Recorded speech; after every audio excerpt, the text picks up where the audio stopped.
There's a common setting among sci-fi books. Space.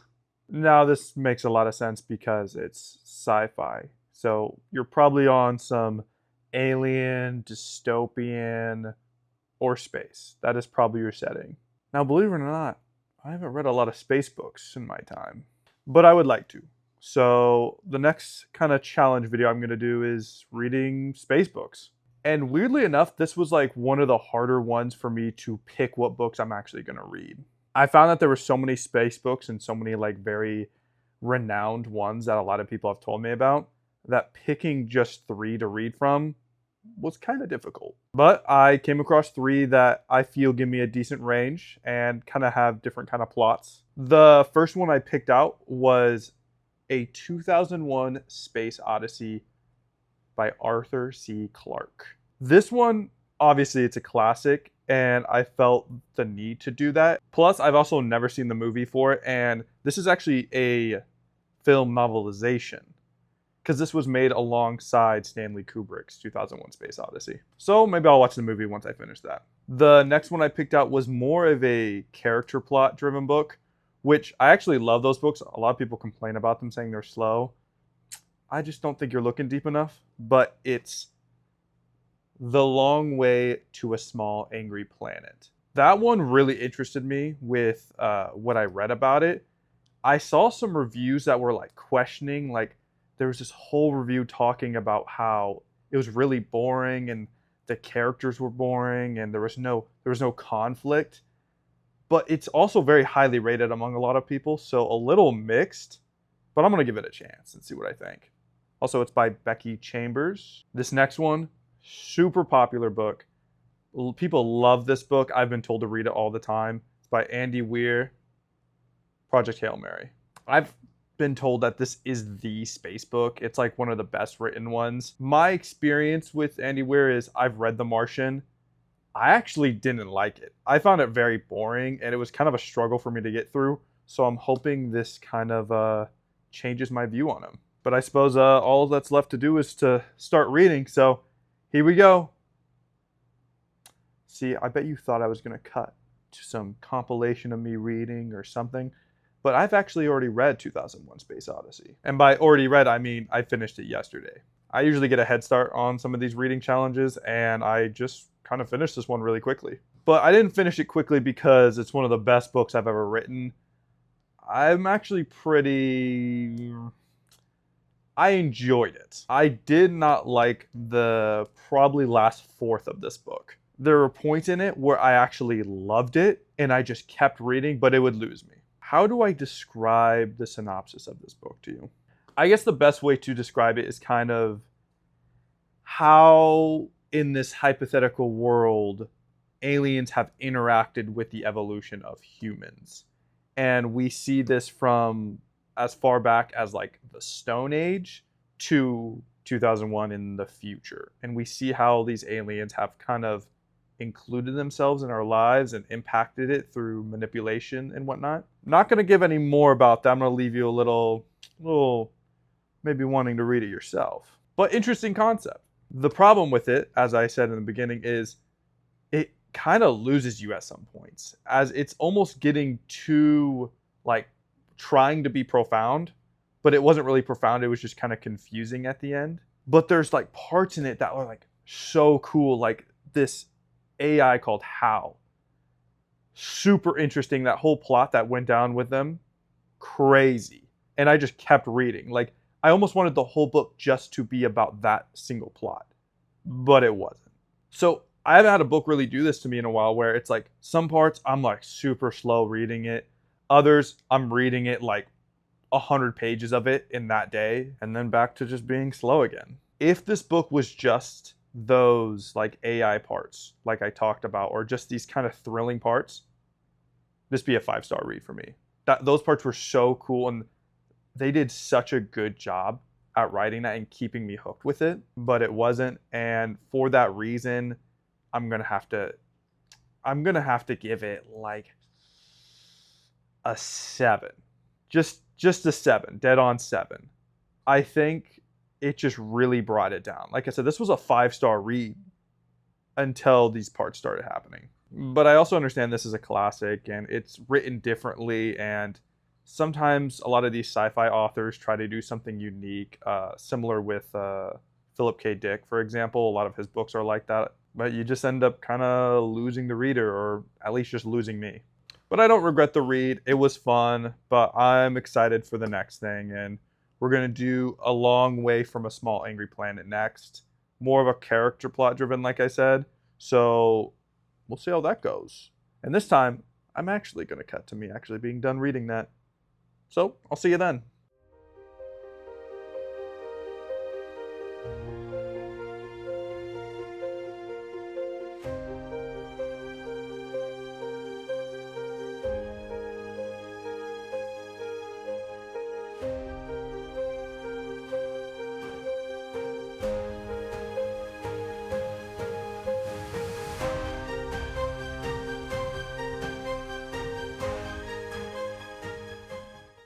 I have finished A Long Way to a Small Angry Planet. After discovering it in a dungeon I was exploring, I somehow survived the blast, and I managed to read it in its entirety. Now, there's two definitions for this book.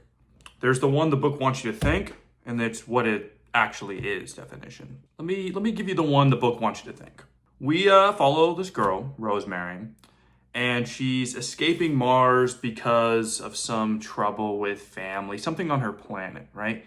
And she's joining this crew who are tunnelers, and they create these wormholes for people to travel through to get to locations quicker. And so she meets like the crew of this ship. They're all really cool, unique, and we get to explore her story and maybe reveal what happened in her past and how does she deal with it. That's what the book wants you to think, but it's not that. This book is constantly changing perspectives from Rosemary to all the different crew. And I would even argue it spends more time on other crew members than it does even Rosemary.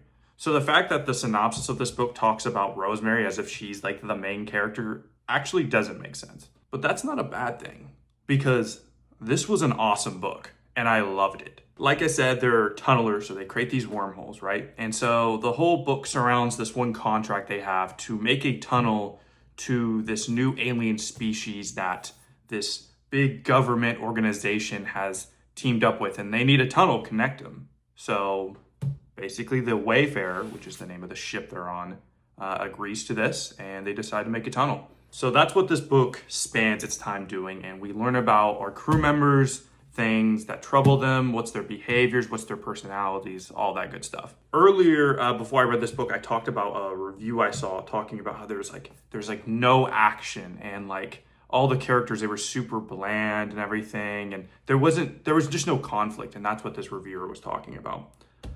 I couldn't disagree with him more. Now, I don't disagree that there's not a lot of action and whatnot. This is definitely a character plot driven book.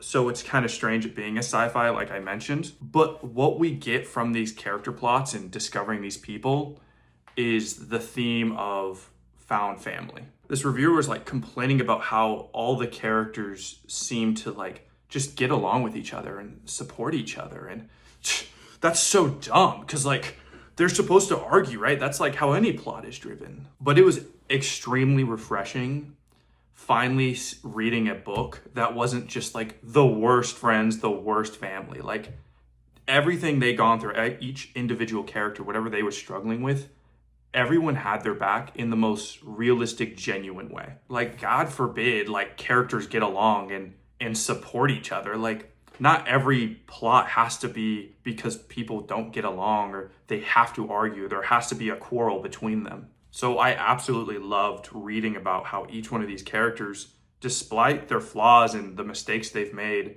their found family had their back through and through every single time, and they didn't care about the mistakes they had because they cared for them. So yes, there is a lot of in-between dialogue that is building on these characters, and yeah, maybe they're not going through destroying everyone and they're fighting and everyone's shooting each other and like maybe not, but not every book has to be that way. I actually struggled putting this book down. I found myself just like constantly being like, oh, I want to read that. I want to read that. I went out, I want to come back and read it. Like I got off work, I want to go back and read it. Like there was just never a moment I didn't really want to not read it. And I absolutely loved like every single character, like even the ones that were purposely rude or like strict or anyone, clumsy, whatever. I loved them all and they were so cool and unique. And you see how they interact with each other differently depending on how their personalities match. And it's like everyone's paired together, like they all have this their own cool thing with each other. This was just like such a fun book for me, and like I said, it was really refreshing reading something where people just like supported each other. You know, like they were a family, and you don't get that a lot. Everyone tries to push their plot by causing conflict with one another, and that's not what you have to do. You don't need to do that. So I really appreciated this book for what it did and actually portraying a family that actually cares about each other and loves each other. As a side thing that I also really enjoyed, and I feel like I should comment on this because I am reading space books, the world building with this was so detailed, and I could imagine it like that. Like it was so easy for me to picture what these different species looked like, which planet or asteroids they were landing on. Because there's so much inner dialogue between people, you also get a lot of dialogue about certain cultural things among species and like their world they lived on and background about what this place is and what it's all about. I went into this book not super crazy or expecting anything amazing by any chance. I believe this is Becky Chambers' first book she ever officially published, and she did amazing. And I was super surprised with how much I enjoyed it, and I'm gonna give it a 9.2. Like this was an awesome book, and if you're someone who likes reading about like character development and who doesn't need constant action in their books, this is such a great medium between just pure fiction and sci-fi, where there's sci-fi, but it's not overcomplicated. It's easy to understand, and you can really appreciate the relationships all these characters have with each other. Okay, one more time. Love the book, but we're on to the next one, the last one. This is the one I had probably the highest hopes for. It's Project Hail Mary. Super excited. This is gonna be dope. I have no doubt about it. See you soon.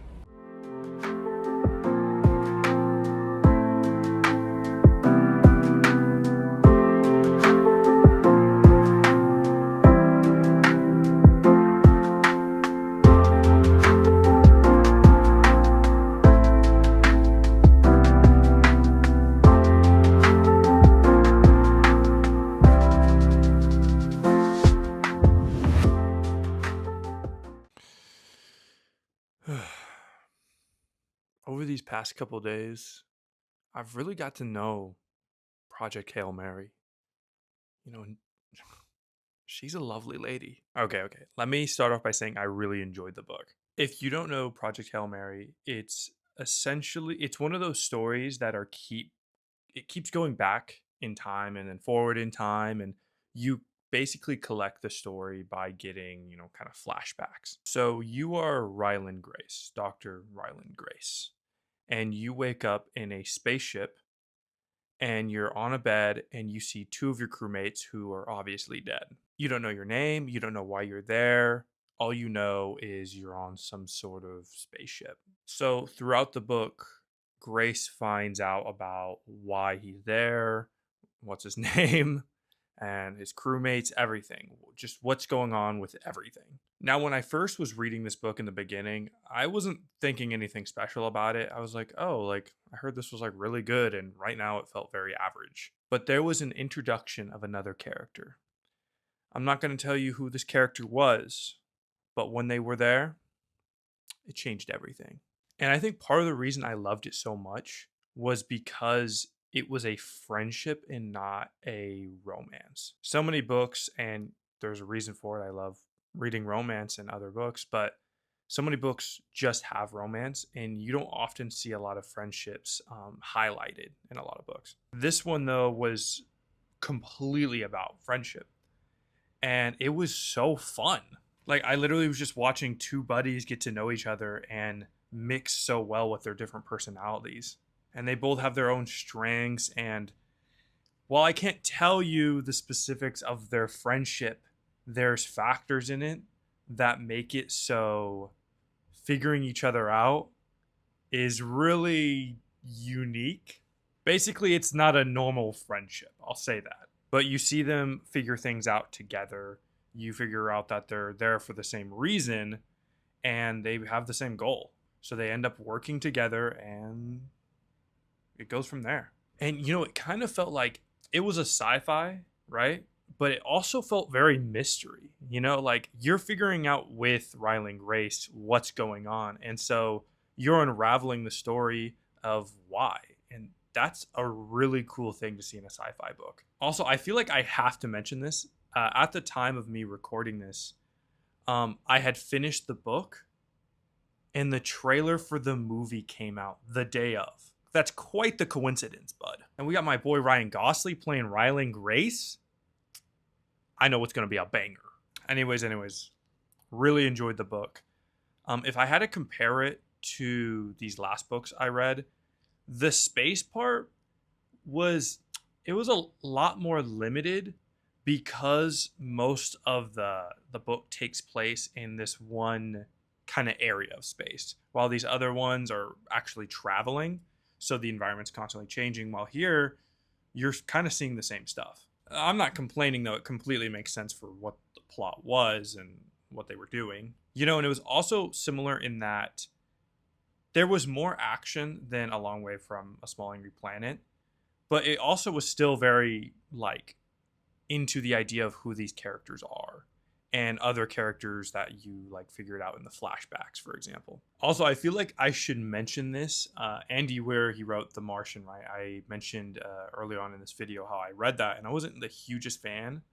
Ryland Grace is very much like Mark Watney, pretty much the same character, science guy, nerdy, but also kind of quick-witted and funny and a little bit careless at times, I guess you could say. But if anything, the one thing I loved about the Martian book was Mark Watney. So if anything, that just kind of enhanced my experience. And I really didn't hold anything against it that it was very similar to his other book. So for all those reasons, I'm going to have to give it a slight edge over A Small Way from an Angry Planet and give it a 4.3. Yeah, that sounds right. Which concludes our last book and my little space challenge. I know it's not super unique or anything, and space book can be very I guess not specific, but I really just felt like I wanted to read some sort of sci-fi that took place there, and that's kind of the only reason I actually did this video.